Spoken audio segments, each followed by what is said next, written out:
नमस्कार दोस्तों, मैं सोनू लोहिया आपके नए यूट्यूब चैनल अकेडमी प्लस में आपका हार्दिक स्वागत करता हूं। आज का जो हमारा विषय है, जो यूपी पैट का आपका पेपर है, उसी के माध्यम से आपका एक विषय है जो भारत के महान व्यक्ति हैं। तो भारत के महान व्यक्ति से संबंधित आपके क्वेश्चन परीक्षाओं में पूछे जाते रहे हैं और जो यूपी पैट का एग्ज़ाम है उसमें भी संभावना है कि यहाँ से ज़रूर आपका क्वेश्चन पूछा जाएगा।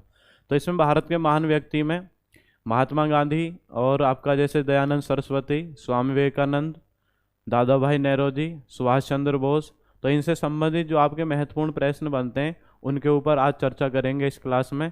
तो आओ आप मेरे साथ जुड़ें और इस क्लास में जो भी महत्वपूर्ण क्वेश्चन बनते हैं, ठीक है, उनके ऊपर आप ध्यान रखेंगे और जो भी संबंधित फैक्ट हैं तो उनके बारे में हम इसमें चर्चा करते हैं।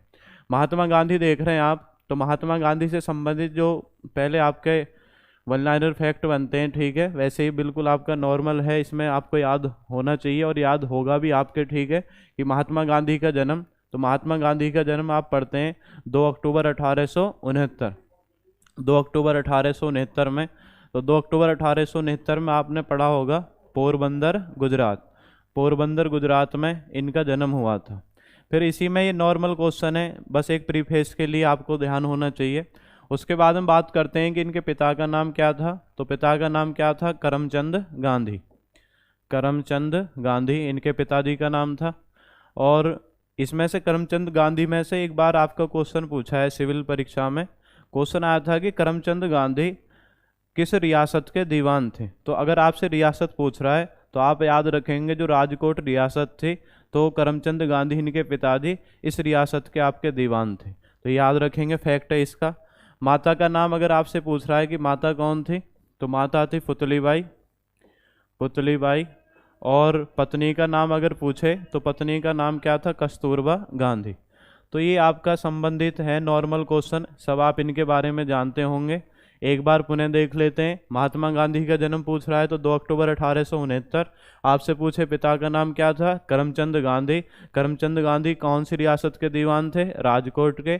आपसे पूछा जाए कि महात्मा गांधी की माता का नाम क्या था, तो याद रखेंगे इसमें पुतलीबाई, और पत्नी का नाम क्या था आपका? कस्तूरबा गांधी। तो ये आपका इससे नॉर्मल क्वेश्चन है जो आपको मालूम भी होगा पहले से। नेक्स्ट लाइन से उसके बाद में महात्मा गांधी से संबंधित जो आपके महत्वपूर्ण प्रश्न बनते हैं, तो उसके लिए बिल्कुल हमने एक सीरीज में आपको ये तैयार करके रख रखे हैं और इसी में इनके ऊपर चर्चा करते हैं क्वेश्चन में। तो इसमें आप देख रहे होंगे, पहला जो आप देख रहे हैं कि गांधी जी का दक्षिण अफ्रीका प्रवास, और समय देख रहे हैं 1893 से 1915। क्योंकि गांधी जी यहाँ पे भारत में पढ़ाई करने के बाद में, और पढ़ाई करने के बाद में फिर आपका वकालत इन्होंने शुरू कर दी, लेकिन यहाँ पे जो वकालत है वो अच्छी तरीके से नहीं चल पाई। तो उसके बाद में एक व्यक्ति थे, व्यक्ति का नाम था दादा अब्दुल्ला, दादा अब्दुल्ला। तो दादा अब्दुल्ला का जो केस लड़ने के लिए महात्मा गांधी आपका दक्षिण अफ्रीका में चले गए। तो क्वेश्चन आपका पूछा हुआ है कि महात्मा गांधी दक्षिण अफ्रीका किसका केस लड़ने के लिए गए थे, तो दादा अब्दुल्ला का केस लड़ने के लिए आपका दक्षिण अफ्रीका गए थे। उसके बाद में दक्षिण अफ्रीका में 1893 से और 1915 तक दक्षिण अफ्रीका में रहे, क्योंकि 1915 में 9 जनवरी 1915 में भारत आते हैं और उसके बाद में भारत में जो गतिविधि उनमें शामिल होते हैं। उसके बाद में जब दक्षिण अफ्रीका पहुंचे तो दक्षिण अफ्रीका में एक आपकी घटना है जो इनके साथ घटित हुई सबसे पहले, और इसे बोलते हैं मैरिसबर्ग कांड। मैरिसबर्ग कांड की अगर बात करें, मैरिसबर्ग कांड आपका कहाँ घटित हुआ, कहाँ से कहाँ जा रहे थे गांधी जी, तो ये आपका क्वेश्चन पूछा जाता है, मैरिसबर्ग कांड। तो मैरिसबर्ग कांड आपका 1893 में घटित हुआ, और 1893 में जब घटित हुआ, जब गांधी जी, एक आपका शहर पड़ता है डरबन दक्षिण अफ्रीका में ही, और एक आपका पड़ता है प्रोटोरिया, डरबन और क्या है आपका प्रोटोरिया। तो इन दोनों शहरों के बीच यात्रा कर रहे थे और बीच में आपका एक स्टेशन आया मैरिसबर्ग कांड, क्योंकि गांधी जी जो थे वो आपका जो प्रथम श्रेणी का रेलवे का आपका डिब्बा था, तो उसमें आपका यात्रा कर रहे थे, लेकिन वहाँ पर अनुमति थी दक्षिण अफ्रीका में जो श्वेत लोग हैं, तो वही आपके यहाँ पर आपका प्रथम श्रेणी के डिब्बे में आपका यात्रा करेंगे। लेकिन उसके बाद में जब ये स्टेशन आया तो गांधी जी को मैरिसबर्ग स्टेशन आने पर आपका धक्का देकर बाहर निकाल दिया गया। तो इसे बोलते हैं मैरिसबर्ग कांड 1893। तो इसमें से फैक्ट आपके यही याद रखना है कि मैरिसबर्ग कांड आपका किस वर्ष घटित हुआ, 1893 में।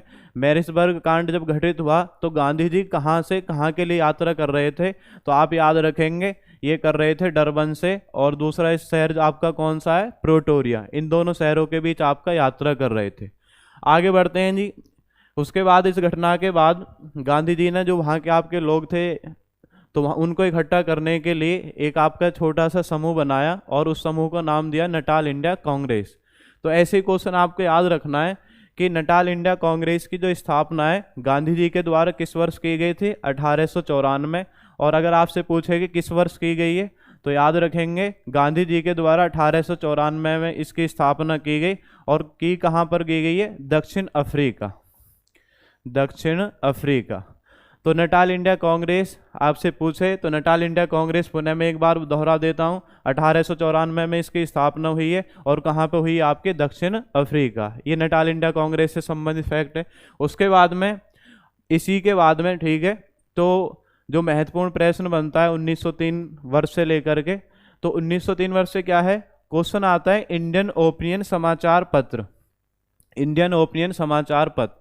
तो इंडियन ओपिनियन समाचार पत्र का जो प्रकाशन है ये गांधी जी के द्वारा वर्ष 1903 में किया। और इंडियन ओपिनियन जो समाचार पत्र था तो वहाँ पे दक्षिण अफ्रीका में जो भारतीय लोग प्रवास कर रहे थे या जो निवास कर रहे थे वहाँ पे, तो उनको जागरूकता करने के लिए, उनको जागरूक करने के लिए ये आपका 1903 में प्रकाशित किया गया। अब बात आती है जो इंडियन ओपिनियन समाचार पत्र है इसका प्रकाशन किसके द्वारा किया जाता था, ठीक है। तो इसमें कई बार क्वेश्चन ये पूछा है तो इसको याद रखेंगे, जो मनसुख लाल नजर है, मनसुख लाल नजर, तो मनसुख लाल नजर इसमें सहायता करते थे प्रकाशन में। तो ये क्वेश्चन आपका पूछा है कि किस व्यक्ति के द्वारा इंडियन ओपिनियन समाचार पत्र का प्रकाशन किया जाता, तो गांधी जी के सहयोग से करते कौन थे, मनसुख लाल नजर। अगर इसमें थोड़ा सा डीपली जाएं कि जो आपका इंडियन ओपिनियन समाचार पत्र है ये कौन सी भाषा में प्रकाशित किया गया था, तो इसके लिए आपकी 4 भाषा आप याद रखेंगे। एक तो ये प्रकाशित किया जाता था हिंदी में, हिंदी के साथ साथ एक आपका प्रकाशित किया जाता था अंग्रेजी में, अंग्रेजी के साथ साथ एक प्रकाशित किया जाता था तमिल में, और तमिल के साथ साथ एक आपकी थी भाषा गुजराती। तो ये 4 भाषाएं जिनमें प्रकाशित होता था। इसे थोड़ा सा फैक्ट को ध्यान रखेंगे, 4 भाषा कौन कौन सी हैं इसमें, एक तो आपकी एक तो है आपका इसमें हिंदी, हिंदी के साथ ही आप दूसरे याद रखेंगे, एक तो हो गया हिंदी, हिंदी के साथ दूसरी होगी आपकी अंग्रेजी, अंग्रेजी के साथ आप याद रखेंगे तमिल, और चौथी भाषा कौन सी आपके गुजराती। तो इन 4 भाषाओं में आपका प्रकाशित होता था। ये इंडियन ओपिनियन समाचार पत्र का जो आपका फैक्ट है ये आपका क्लियर हुआ। उसके बाद में गांधी जी के द्वारा आप पढ़ेंगे जो फिनिक्स आश्रम है, फिनिक्स आश्रम, ठीक है। तो फिनिक्स आश्रम, यहाँ पे ये जो वर्ष है गलत लिखा हुआ है, ठीक है। फिनिक्स आश्रम की जो स्थापना है मैं आपको क्लियर कर देता हूँ। तो फिनिक्स आश्रम की स्थापना वर्ष 1904 में की गई। किस वर्ष की गई, 1904।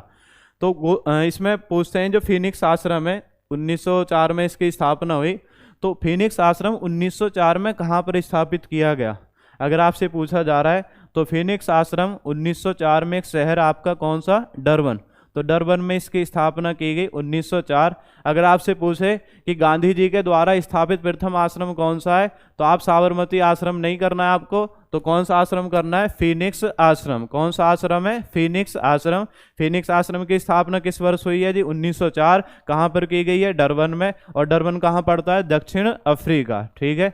लेकिन अगर आपसे पूछ रहा है कि गांधी जी के द्वारा भारत में प्रथम स्थापित आश्रम कौन सा है, तो उसमें आप याद रखेंगे साबरमती आश्रम।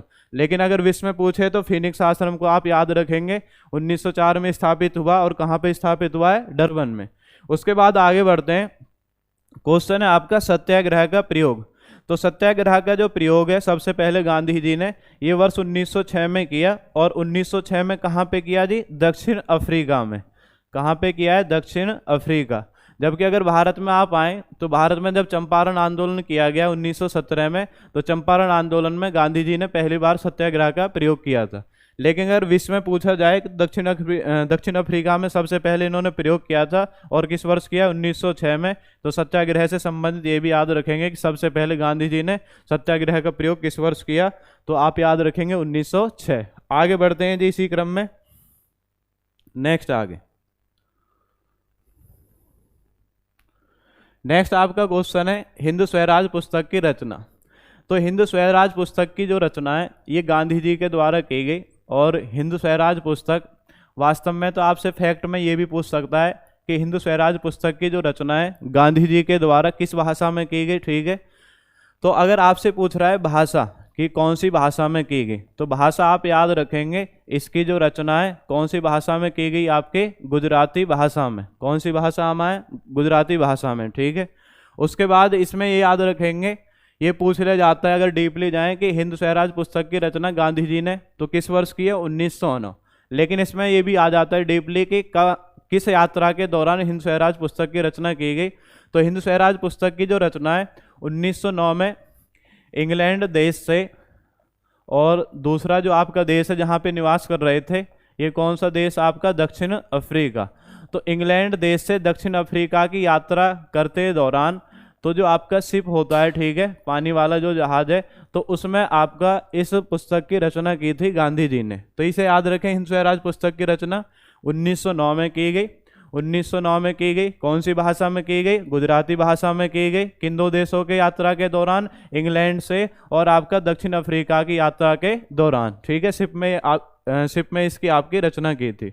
उसके बाद में आप पढ़ते हैं जी आगे, टॉलस्टॉय आश्रम की स्थापना। तो जो टॉलस्टॉय आश्रम आप देख रहे हैं, टॉलस्टॉय आश्रम, ठीक है, टॉलस्टॉय आश्रम की स्थापना ये वर्ष 1910 में की गई।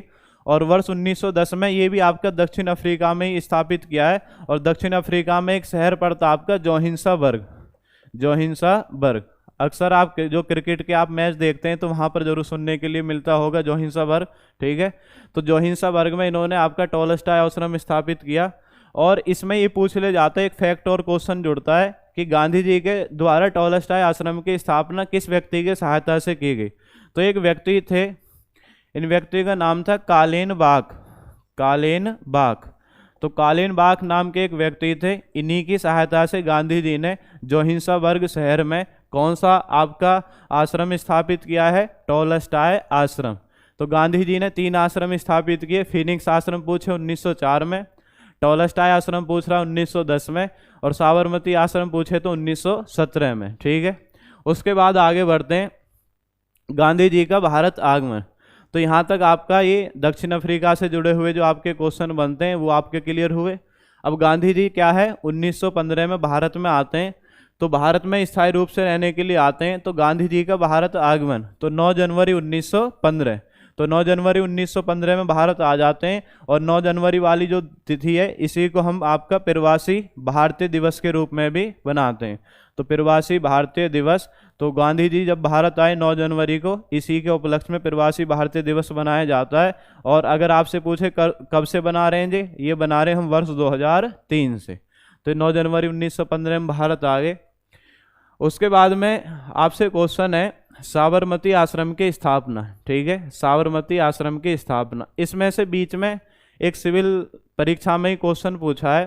क्वेश्चन ये पूछा है कि गांधी जी की भारत में पहली सार्वजनिक उपस्थिति कहाँ दर्ज की गई। तो सार्वजनिक उपस्थिति में ऐसे अलग अलग आपके प्रश्न दे रखे थे, उसमें ऑप्शन दे रखे थे हिंदू महासभा की जब स्थापना हुई उसमें, या जो आपका साबरमती आश्रम की स्थापना हुई है उसमें, या क्वेश्चन पूछा है कि जो लखनऊ अधिवेशन हुआ है उसमें, ठीक है। इस तरीके से अलग अलग आपके ऑप्शन थे। लेकिन वास्तव में गांधी जी की जो पहली सार्वजनिक उपस्थिति है जब 9 जनवरी 1915 में भारत आए, तो ये अच्छा क्वेश्चन है। तो 9 जनवरी 1915 में भारत आने के बाद तो इनकी पहली जो सार्वजनिक उपस्थिति है जो BHU है, बनारस हिंदू यूनिवर्सिटी, तो इसका एक सम्मेलन किया गया 1916 में। BHU में एक सम्मेलन हुआ 1916 में, और गांधी जी की पहली सार्वजनिक उपस्थिति इसमें दर्ज की गई। तो इसे याद रखेंगे, आपका फैक्ट का अच्छा क्वेश्चन है कि गांधी जी की भारत में पहली सार्वजनिक उपस्थिति कहाँ दर्ज की गई, तो BHU सम्मेलन में की गई। और किस वर्ष की गई, 1916 जी। आगे बढ़ते हैं, अब देखते हैं साबरमती आश्रम की स्थापना। तो साबरमती आश्रम की जो स्थापना है ये वर्ष 1917 में हुई, ठीक है। तो लेकिन वास्तव में साबरमती जो आश्रम है ये आपका 1915 में पहले स्थापित कर दिया था हमने। 1915 में जब ये स्थापित हुआ तो 1915 में स्थापित किया था हमने कोचराब क्षेत्र में। कोचराब क्षेत्र 1915 में कहाँ पे स्थापित हुआ है, कोचराब क्षेत्र। लेकिन बाद में यहाँ पे पर्याप्त जगह नहीं रहने के कारण गांधी जी ने 1915 में जब ये कोचराब क्षेत्र में स्थापित किया था, तो फिर इसके 2 वर्ष बाद इसे यहाँ से हटाया और बाद में आपका जो साबरमती नदी है, साबरमती नदी के किनारे इसे आपका अहमदाबाद शहर में ही, ठीक है, साबरमती नदी के किनारे अहमदाबाद शहर में स्थापित कर दिया, क्योंकि यहाँ पे पर्याप्त आपकी जगह मिल गई। और उसके बाद में यहाँ पे जो इस साबरमती आश्रम अहमदाबाद में स्थापित हुआ है, इसकी वास्तव में जो आपकी डेट है वो क्या है, 1917। तो इसलिए दोनों अलग अलग क्वेश्चन है। साबरमती आश्रम किसी बुक में आपका 1916 भी मिल जाता है, किसी में 15 भी दिखाते हैं, किसी में 17 भी दिखाते हैं, लेकिन अगर मूल रूप से आप देखेंगे तो पहले कोचराब क्षेत्र में हुआ स्थापित 1915 में, उसके 2 वर्ष बाद 1917 में कहाँ पर आपका साबरमती आश्रम स्थापित कर दिया, अहमदाबाद में। कौन सी नदी के किनारे, साबरमती नदी के किनारे। इसी में से एक और क्वेश्चन याद रखेंगे, साबरमती जो आपका आश्रम है, इसी में गांधी जी का जो निवास स्थान है, इसे हम किस नाम से जानते हैं, तो इस निवास स्थान का नाम है हृदय कुंज। आगे बढ़ते हैं जी। तो ये आपका हो गया जो आपका साबरमती आश्रम है उससे संबंधित आपके फैक्ट। अब आगे बढ़ते हैं इसी क्रम में। नेक्स्ट आपका है जी चंपारण आंदोलन 1917, ठीक है।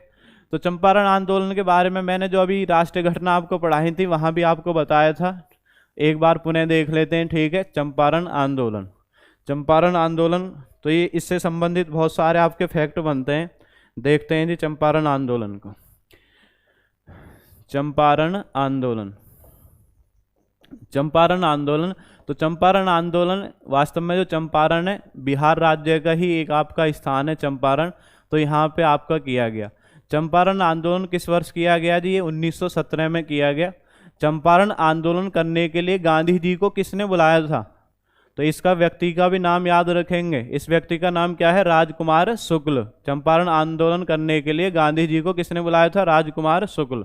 क्योंकि राजकुमार शुक्ल 1916 के लखनऊ अधिवेशन में मिले और गांधी जी से कहा कि आप जो चंपारण आंदोलन, मतलब चंपारण में आकर आप एक आंदोलन करें, जिससे जो यहाँ के रहने वाले आपके किसान हैं, क्योंकि जो ब्रिटिश सरकार थी उन्होंने आपका ले रखा था कि जो आपके पास जैसे 20 बीघा ज़मीन है तो 20 बीघा हमें से 3 बीघे पर आपकी नील की खेती करना अनिवार्य है।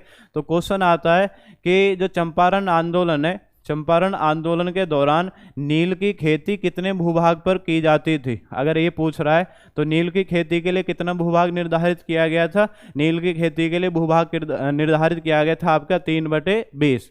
इसी आंदोलन में गांधी जी ने प्रतिभाग किया और इस आंदोलन के दौरान गांधी जी ने भारत में पहली बार सत्याग्रह का प्रयोग किया, सत्य के लिए आग्रह। तो क्वेश्चन ये भी पूछा जाता है कि गांधी जी ने भारत के किस आंदोलन में सत्याग्रह का प्रयोग सबसे पहले किया, चंपारण आंदोलन 1917। उसके बाद इसी आंदोलन के दौरान जब ये सफल हो गया तो गांधी जी को एक उपाधि दी गई और इस उपाधि का नाम है महात्मा। तो महात्मा की जो उपाधि है गांधी जी को ये दी थी रविंद्रनाथ टैगोर ने। किसने दी, आपकी रविंद्रनाथ टैगोर। एक बार पुनः देख लेते हैं चंपारण आंदोलन। आपसे पूछा जाएगा चंपारण आंदोलन आपका किस वर्ष किया गया, 1917। आपसे पूछा जाए 1917, ठीक है। कहाँ पे किया गया जी, बिहार में किया गया, ठीक है। उसके बाद में चंपारण आंदोलन करने के लिए गांधी जी को किसने बुलाया, राजकुमार शुक्ल ने बुलाया। चंपारण आंदोलन कौन सी खेती के विरोध को लेकर किया गया, नील की खेती के विरोध को लेकर किया गया। कितने भूभाग पर की जाती थी, 3/20 भूभाग पर की जाती थी, ठीक है। गांधी जी ने पहली बार सत्याग्रह का प्रयोग किस आंदोलन में किया, चंपारण आंदोलन में किया। नेक्स्ट है चंपारण आंदोलन के दौरान गांधी जी को कौन सी उपाधि दी गई, महात्मा की उपाधि दी गई। किसने दी थी जी, रविंद्रनाथ टैगोर। तो ये चंपारण आंदोलन से संबंधित आपके क्वेश्चन है। नेक्स्ट आगे देखते हैं। नेक्स्ट आपका अहमदाबाद मिल मजदूर आंदोलन 1918। अहमदाबाद मिल मजदूर आंदोलन 1918। तो अहमदाबाद मिल मजदूर आंदोलन 1918 की बात करें तो जो अहमदाबाद है तो यहाँ पर बहुत ज़्यादा आपकी सूती वस्त्र की मिलें थी, यहाँ पे मजदूर कार्य करते थे, लेकिन महंगाई बढ़ती जा रही थी। लेकिन जो अहमदाबाद की मिलें थी ये आपका किसान, जो आपके मजदूर इसमें कार्यरत थे उनका बोनस नहीं बढ़ा रही थी। तो जो यहाँ के आपके मजदूर थे तो मजदूरों ने महात्मा गांधी जी का साथ लेकर के ये आपका अहमदाबाद मिल मजदूर आंदोलन 1918 में किया। अब इस आंदोलन में क्या हुआ, 1918 में अहमदाबाद मिल मजदूर आंदोलन 1918, ये आंदोलन गांधी जी के नेतृत्व में किया गया और गांधी जी ने इस आंदोलन में पहली बार भूख हड़ताल का प्रयोग किया। किसका प्रयोग किया, आपका भूख हड़ताल। और भूख हड़ताल का प्रयोग करने के बाद में यह आंदोलन सफल रहा और इस आंदोलन में सफल होने के दौरान जो मजदूरों का जो बोनस है लगभग आपका 35% बढ़ा दिया गया। तो ये आपका अहमदाबाद मिल मजदूर आंदोलन 1918। तो याद रखेंगे कि गांधी जी ने पहली बार भूख हड़ताल का प्रयोग कब किया, अहमदाबाद मिल मजदूर आंदोलन 1918। इसमें मजदूरों का जो बोनस है लगभग कितने परसेंट बढ़ा दिया गया, 35%। जी अब आगे बढ़ते हैं जरा।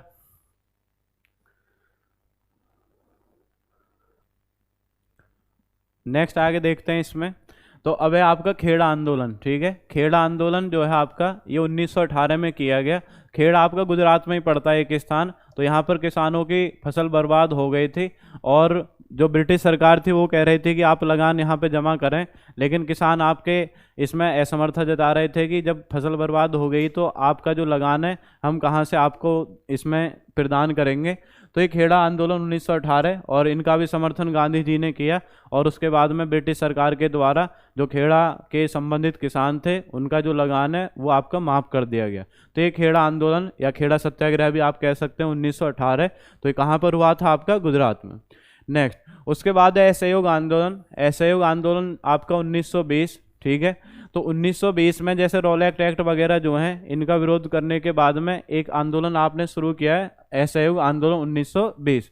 तो असहयोग आंदोलन 1920 में शुरू कर दिया गया और 1920 में शुरू होने के बाद में फिर जब आपका एक घटना पड़ी होगी आपने चोरा चोरी कांड। ठीक है, कौन सी घटना, आपका चोरा चोरी कांड।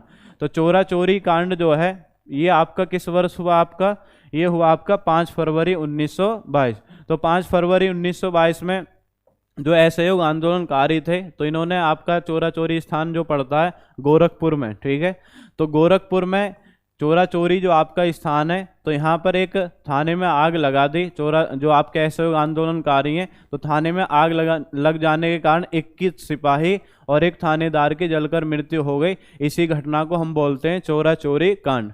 इसी घटना के कारण मजबूरीवश गांधी जी ने क्या किया, जो आपका असहयोग आंदोलन चल रहा था इसी के 7 दिन बाद 12 फरवरी 1922 को गांधी जी ने क्या, बारदौली में कांग्रेस कार्य समिति की एक मीटिंग बुलाई बारदौली में। इसे याद रखेंगे कि गांधी जी ने जो आपका चोरा चोरी कांड है, चोरा चोरी कांड घटित होने के कारण फिर जो आपके असहयोग आंदोलन को स्थगित करने के लिए कांग्रेस कार्य समिति की मीटिंग कहाँ बुलाई थी। ये अच्छा क्वेश्चन है, डीपली है थोड़ा, तो आप याद रखेंगे बारदौली में मीटिंग बुलाई और उसके बाद में 12 फरवरी 1922 को आपका असहयोग आंदोलन निरस्त कर दिया गया। फिर इसमें इसी घटना के कारण गांधी जी को आपका 6 वर्ष की सजा सुनाई गई इस कांड के कारण। ठीक है, और उसके बाद लेकिन 1924 में गांधी जी को बीमारी के आधार पर आपका जेल से रिहा कर दिया गया।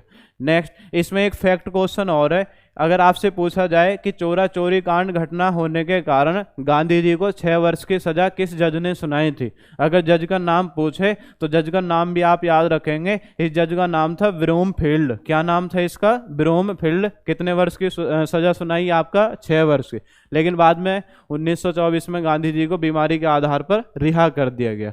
तो ये असहयोग आंदोलन, उसके बाद में चोरा चोरी कांड, इससे संबंधित आपका फैक्ट है। नेक्स्ट आगे बढ़ते हैं। चोरा चोरी कांड 1922, ये इसी में मैंने आपको बता दिया है। नेक्स्ट लाइन्स, उसके बाद है बेलगांव अधिवेशन। बेलगांव अधिवेशन आप कांग्रेस पार्टी के जो सेशन है उसमें भी हम कवर कर चुके हैं। ठीक है, तो बेलगांव अधिवेशन आपको 1924 में हुआ और यह एकमात्र ऐसा अधिवेशन है जिसकी अध्यक्षता गांधी जी ने की थी। तो बेलगांव अधिवेशन में इतना याद रखना है कि बेलगांव अधिवेशन की अध्यक्षता किसने की, तो बेलगांव अधिवेशन की अध्यक्षता की थी आपका महात्मा गांधी ने। किसने की है, महात्मा गांधी। जी आगे बढ़ते हैं। अब है दांडी मार्च। दांडी मार्च किस वर्ष हुआ, आपका 1923।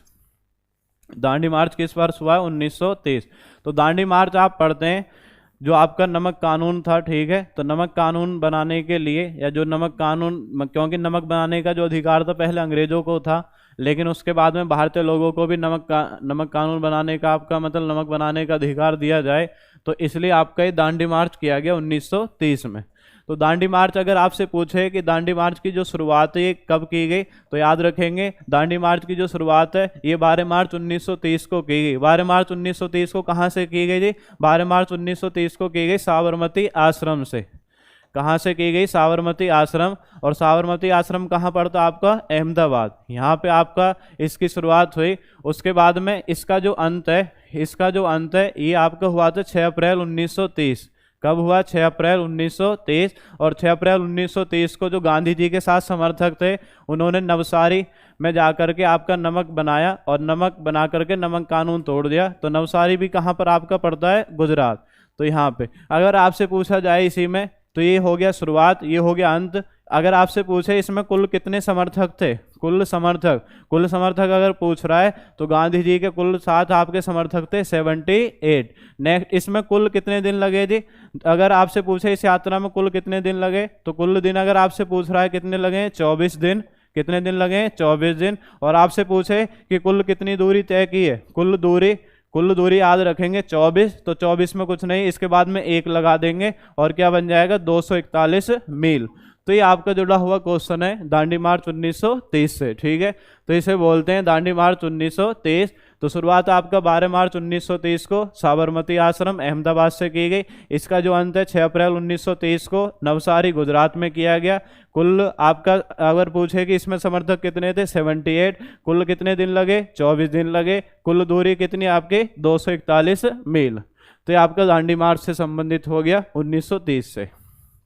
नेक्स्ट आगे अब आता है जी गांधी इरविन समझौता। तो गांधी इरविन समझौता ये आपका 5 मार्च 1931 में हुआ। कब हुआ है? 5 मार्च 1931। गांधी इरविन समझौता 5 मार्च 1931 में हुआ। और 5 मार्च 1931 में इसमें एक तरफ कौन थे? महात्मा गांधी। और एक तरफ कौन थे? Lord Irwin. तो इसे ध्यान रखेंगे, गांधी इरविन समझौता 5 मार्च 1931 को महात्मा गांधी और लॉर्ड इरविन के मध्य हुआ। और इसी समझौते के दौरान यह निर्णय ले लिया गया कि जो आपका आने वाला कांग्रेस का गोलमेज सम्मेलन है, मतलब गोलमेज सम्मेलन जो है कि कांग्रेस पार्टी इस सम्मेलन में आपका प्रतिभाग करेगी। और कांग्रेस पार्टी ने जो दूसरा गोलमेज सम्मेलन हुआ 1931 में लंदन में, उसमें प्रतिभाग किया था, जिसमें गांधी जी ने इसमें जो कांग्रेस पार्टी का आपका इस पार्टी के माध्यम से आपका अध्यक्षता की थी, या कांग्रेस पार्टी का आपका प्रतिनिधि के तौर पर इसमें गांधी जी ने प्रतिभाग किया था। तो याद रखें गांधी इरविन समझौता 1931। आगे बढ़ते हैं जी इसी क्रम में। पूना पैक्ट। तो पूना पैक्ट ये आपका 1932 में हुआ। ये 2 व्यक्ति हैं, एक महात्मा गांधी और दूसरे कौन है? भीमराव अंबेडकर। इन दोनों के बीच में हुआ पूना पैक्ट, महात्मा गांधी और अंबेडकर के बीच में। इसमें जो आपके जो ब्रिटिश प्रांत थे, ठीक है, ब्रिटिश प्रांत, तो ब्रिटिश प्रांत में जो आपकी विधानसभा आती है प्रांतीय विधानसभा, तो प्रांतीय विधानसभा में जो आपके दलित वर्ग थे, ठीक है, तो दलित वर्ग के लिए इसमें जो सीटों की संख्या थी 71 से बढ़ा करके इसमें कर दी गई थी 148। तो ये क्या था आपका? पूना समझौता 1932 गांधी और अंबेडकर के बीच में हुआ। और इसमें प्रांतीय विधानसभा में दलित वर्ग के लिए आपका सीटों की संख्या 71 से बढ़ाकर 148 कर दी गई। नेक्स्ट आगे बढ़ते हैं। उसके बाद में 1932 हो गया, ठीक है। नेक्स्ट क्रम में अब इसमें आप देख रहे हैं भारत छोड़ो आंदोलन, ठीक है, ये यहाँ से हमें कवर करना है, ये एक साथ मिली हुई है घटना, तो आपको ये पढ़ना है भारत छोड़ो आंदोलन। तो भारत छोड़ो आंदोलन ये 1942 में हुआ। और 1942 में होने के दौरान इसमें आप पढ़ते हैं भारत छोड़ो आंदोलन। तो इसमें 3 फैक्ट तो याद रखेंगे। भारत छोड़ो आंदोलन का जो प्रस्ताव है, प्रस्ताव तैयार किसने किया था, ठीक है। उसके बाद में जो प्रस्ताव है, प्रस्ताव प्रस्तुत किसने किया था। नेक्स्ट आप पढ़ते हैं जो प्रस्ताव है, प्रस्ताव का समर्थन किसने किया था। तो जब ये भारत छोड़ो आंदोलन का प्रस्ताव तैयार किया, तो तैयार में आप याद रखेंगे अबुल कलाम आज़ाद। किसने तैयार किया जी? अबुल कलाम आज़ाद ने, अबुल कलाम आज़ाद। उसके बाद में आपसे पूछा जाएगा कि प्रस्तुत किसने किया है, प्रस्तुत किया था जवाहरलाल नेहरू ने। और उसके बाद में आपसे पूछे समर्थन किसने किया, इसका समर्थन किया था सरदार वल्लभ भाई पटेल ने। तो ये 3 फैक्ट तो ये। उसके बाद में भारत छोड़ो आंदोलन में क्या हुआ, भारत छोड़ो आंदोलन आपका 8 अगस्त 1942 को शुरू किया गया। और 8 अगस्त की रात को ही जो बड़े बड़े नेता थे उनको गिरफ्तार करके नज़रबंद कर दिया गया। जैसे गांधी जी अगर पूछते हैं कि भारत छोड़ो आंदोलन के दौरान गांधी जी को कहाँ पे कैद किया गया, तो आप याद रखेंगे गांधी जी को कैद करके एक आपका स्थान पड़ता है पुणे में पड़ता है आपका आगा खां पैलेस। आगा खां पैलेस में गांधी जी को रखा गया नज़रबंद करके। तो भारत छोड़ो आंदोलन के दौरान ये याद रखना है, आगा खां पैलेस में गांधी जी को कैद कर दिया गया। जैसे नेहरू आप पढ़ेंगे तो अल्मोड़ा जेल में रखा गया, ठीक है। उसके बाद में जो भारत छोड़ो आंदोलन है, भारत छोड़ो आंदोलन को बढ़ाने के लिए नियमित रूप से रेडियो के प्रसारण में अहम भूमिका निभाई। तो अहम भूमिका पहले तो आपके दो व्यक्ति थे, एक बाबू भाई और एक महिला थी उषा मेहता। इन्होंने रेडियो प्रसारण में महत्वपूर्ण भूमिका निभाई। उसके बाद में इनको गिरफ्तार कर लिया गया और गिरफ्तार करने के बाद में राम मनोहर लोहिया के द्वारा भारत छोड़ो आंदोलन को बढ़ाने के लिए रेडियो प्रसारण में महत्वपूर्ण भूमिका निभाई थी। तो ये भारत छोड़ो आंदोलन। भारत छोड़ो आंदोलन में दो क्वेश्चन और हैं। अगर आपसे पूछा जाए भारत छोड़ो आंदोलन के दौरान भारत छोड़ो, ठीक है, भारत छोड़ो जो आपका शब्द है या भारत छोड़ो का नारा ये किसने दिया था, अगर ये पूछ रहा है तो याद रखेंगे यूसुफ मेहर अली, यूसुफ मेहर अली। और अगर आपसे पूछे भारत छोड़ो आंदोलन के दौरान करो या मरो का नारा, कौन सा नारा है, करो या मरो, करो या मरो, डू एंड डाई का नारा ये किसने दिया था, महात्मा गांधी ने। किसने दिया जी, आपका महात्मा गांधी। तो ये याद रखेंगे भारत छोड़ो आंदोलन से संबंधित आपके फैक्ट हैं, ये आपको तैयार करने भारत छोड़ो आंदोलन से संबंधित। फिर उसके बाद आप देख रहे हैं महात्मा गांधी जी की हत्या, महात्मा गांधी जी की हत्या। तो महात्मा गांधी जी की हत्या ये 30 जनवरी 1948 को दिल्ली में एक व्यक्ति थे नाथूराम गोडसे, तो उनके द्वारा गोली मारकर इनकी हत्या कर दी गई। तो ये याद रखना है महात्मा गांधी की हत्या। तो महात्मा गांधी की हत्या आप पढ़ेंगे 30 जनवरी 1948 को एक व्यक्ति थे नाथूराम गोडसे, ठीक है, नाथूराम गोडसे के द्वारा दिल्ली में गोली मारकर इनकी हत्या कर दी गई थी। तो ये महात्मा गांधी की हत्या से। फिर उसके बाद में जो महात्मा गांधी का समाधि स्थल है, महात्मा गांधी का समाधि स्थल आप सब जानते हैं ये राजघाट है, ठीक है, और राजघाट जो स्थान पड़ता है ये कहाँ पर, आपका दिल्ली में। तो ये महात्मा गांधी का समाधि स्थल है। उसके बाद आप देख रहे हैं उपाधि, और उपाधि में की देने वाला व्यक्ति कौन है, उपाधि ये किसने दी है। तो उपाधि में आप याद रखेंगे, उपाधि में सबसे पहले देखते हैं महात्मा, ठीक है, महात्मा की उपाधि। तो महात्मा की उपाधि आप देखें तो महात्मा की जो उपाधि है ये किसने दी थी, महात्मा की उपाधि दी थी रविंद्रनाथ टैगोर ने। किसने दी है, रविंद्रनाथ टैगोर। उसके बाद में आपसे पूछा जाएगा राष्ट्रपिता की उपाधि किसने दी है, राष्ट्रपिता की उपाधि जो दी है ये दी थी आपकी सुभाष चंद्र बोस ने, सुभाष चंद्र बोस। उसके बाद आपसे पूछा जाए जी बापू की उपाधि किसने दी है, बापू की उपाधि दी है जी आपकी नेहरू ने, जवाहरलाल नेहरू ने। और केसरे हिंद की उपाधि किसने दी थी, ये दी थी आपकी ब्रिटिश सरकार ने। किसने दी थी, ब्रिटिश सरकार। लेकिन बाद में जब आपका जलियांवाला बाग हत्याकांड हुआ तो जलियांवाला बाग हत्याकांड के दौरान महात्मा गांधी ने केसरे हिंद की आपकी उपाधि लौटा दी थी। तो उपाधि से आपको ये 4 क्वेश्चन याद रखने। अगर आपसे महात्मा की पूछे तो रविंद्रनाथ टैगोर, आपसे पूछे राष्ट्रपिता की सुभाष चंद्र बोस, आपसे पूछे बापू की उपाधि किसने दी, नेहरू ने, और केसरी हिंद की उपाधि किसने दी है, ब्रिटिश सरकार ने। नेक्स्ट आगे जो इसमें अवशेष जो फैक्ट आपके बच्चे हुए उन्हें देख लेते हैं। नेक्स्ट, गांधी द्वारा रचित प्रमुख पत्र पत्रिकाएं तथा पुस्तक, ये आ जाते हैं क्वेश्चन। क्वेश्चन आता है कि गांधी जी द्वारा निकाला गया प्रथम समाचार पत्र कौन सा था, तो ये था आपका इंडियन ओपिनियन। गांधी जी द्वारा निकाला गया प्रथम समाचार पत्र, तो कौन सा आपका प्रथम समाचार पत्र, इंडियन ओपिनियन। इंडियन ओपिनियन का जो प्रकाशन गांधी जी ने किया था और किस वर्ष किया था आपका, 1903 में, याद रखेंगे। और 1903 में कहाँ पर किया था, दक्षिण अफ्रीका में। नेक्स्ट आगे उसके बाद देख रहे हैं गांधी द्वारा यंग इंडिया, ठीक है, यंग इंडिया भी एक समाचार पत्र था, इसका प्रकाशन किया। और इसका जो प्रकाशन है गांधी जी ने अंग्रेजी भाषा में किया था। जबकि अगर इसकी भाषा की बात करें, पहले मैं आपको बता चुका हूँ, इसमें आपकी 4 भाषा थी, एक तो थी हिंदी, एक थी अंग्रेजी, एक थी आपकी तमिल और एक थी आपकी कौन सी, गुजराती। तो ये 4 भाषाओं में आपका प्रकाशित किया जाता था, ये इंडियन ओपिनियन में याद रखेंगे। और अगर आपसे पूछे यंग इंडिया कौन सी भाषा में प्रकाशित किया, अंग्रेजी में। आपसे पूछा जाए नवजीवन भी आपका एक समाचार पत्र था, नवजीवन, और ये कौन सी भाषा में प्रकाशित किया गया, ये प्रकाशित किया गया जी आपका गुजराती भाषा में। उसके बाद आपसे पूछा जाए कि हरिजन जो समाचार पत्र है, तो ये भी एक समाचार पत्र था, ये कौन सी भाषा में प्रकाशित किया, तो याद रखेंगे, ठीक है, ये किया था आपका अंग्रेजी भाषा में। उसके बाद में आपसे पूछा जाए हिंदू स्वराज, तो हिंदू स्वराज आपकी पुस्तक थी, पहले हम चर्चा कर चुके हैं इसके ऊपर। तो 1909 में गांधी जी ने इसकी रचना की है, और 1909 में जो इसकी रचना की ये गुजराती भाषा में की, गुजराती भाषा में।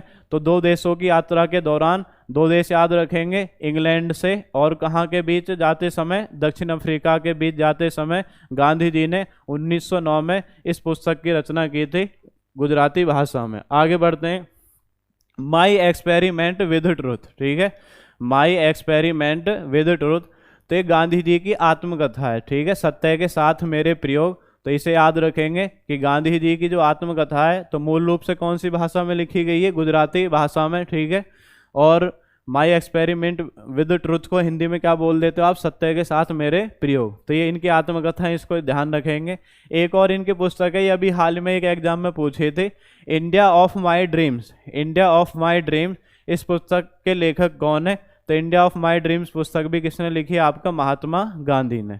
ये महात्मा गांधी से संबंधित पत्र पत्रिका और आपकी पुस्तक है। उसके बाद में नीचे आप फैक्ट देख रहे हैं कि गांधी जी का प्रिय गीत कौन है, आपका रघुपति राघव राजा राम, और प्रिय भजन कौन सा आपका, वैष्णव जन तन मैनू कहिए, ये याद रखेंगे। उसके बाद में 2 क्वेश्चन और याद रखें गांधी जी से संबंधित, कि गांधी जी को अर्धनग्न फकीर की संज्ञा किसने दी थी, अर्धनग्न फकीर, क्या बताना है, अर्धनग्न फकीर, ठीक है, हाफ न्यूड मैन, ठीक है, अर्धनग्न फकीर। तो आपको याद रखना है अर्धनग्न फकीर की जो संज्ञा है, ये आपके ब्रिटेन के एक प्रधानमंत्री थे चर्चिल, तो चर्चिल के द्वारा इन्हें आपका अर्धनग्न फकीर की संज्ञा दी गई थी, ये भी ध्यान आप याद रखेंगे। नेक्स्ट लाइन से, तो इसमें आपको महात्मा गांधी में जो आपके संबंधित फैक्ट है, ये सब मैंने आपके क्लियर कर लिए, ठीक है। नेक्स्ट अब आगे देखते हैं जो संबंधित आपके अन्य महत्वपूर्ण व्यक्ति हैं। इसमें मैंने आपको बताया महात्मा गांधी से संबंधित जो महत्वपूर्ण प्रश्न बनते हैं, क्योंकि प्रत्येक परीक्षा में महात्मा गांधी से जरूर आपका प्रश्न आता है। अब इससे आगे जो आपके महत्वपूर्ण व्यक्ति है, तो इसी से संबंधित जो भारत के महत्वपूर्ण व्यक्ति हैं, तो ये आपका भाग 1 है, और इसी से आगे आपका इसी सीरीज में आएगा भाग 2। तो भाग 2 में देखेंगे जो महत्वपूर्ण व्यक्ति हैं, उनको आगे जो नेक्स्ट आपकी वीडियो आएगी उसमें हम देखेंगे।